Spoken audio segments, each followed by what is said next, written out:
Wow, Magandang hapon po napakatulong sa inyo naman pala lahat, ni Bongo. mga kababayan ko. No? Tagpuan ko po itong mga fishermen natin. Kailan na ba election? Sabi ko para makauwi na May, sila. Pakyawin ko na lang yung paninda nila January, sa February, March, ilan April, ba? May. Malapit na. Kailangan ko tulog ang kilo.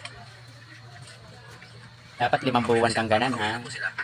Punta ka rin dun Tulungan sa natin West ang ating Philippines. mga fishermen, mga farmers po dapat parati silang Bilhan mo busog. rin ng mga isda, yung mga nangingisda doon. Silang unahin po ang priority ng gobyerno na tulungan mga kababayan nating mahirap. Ba't hindi sila naging priority nyo?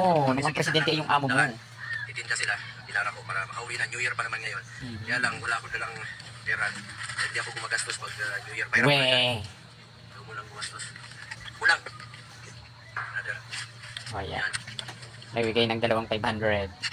Saan mo ba? Hindi mo? Di ba? Bumili ng isda. Exposure na yan. Di ba? Ay mga kulang po. Marami nang mauutong yung Pilipino niyan. Nasasabihin yung may malasakit. So, ayan. Di ba?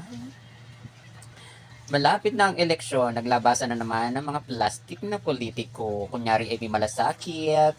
Pero ngayon lang naman sumakay ng bangka at tumulong sa mangingisda tapos sasabihin priority ng gobyerno at dapat priorityhin. Bakit yung time nyo hindi mo pinriority yan? Marami na naman ang mga Pilipino na mauuto lalo na ang mga taga Davao. Napakagaling. 5 buwan na lang at eleksyon na. Maaga pa lang gumagawa na ng mga kuno ay may malasakit sa bayan.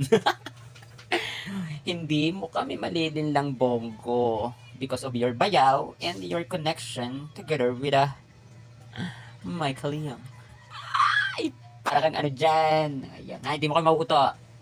Alam namin na kaya po ginagawa yung malapit ng eleksyon. Kailangan mo ng sympathy at para ikaw ay iboto. Mga taga Davao lang ang maniniwala sa iyo. Kaya sorry, elbow.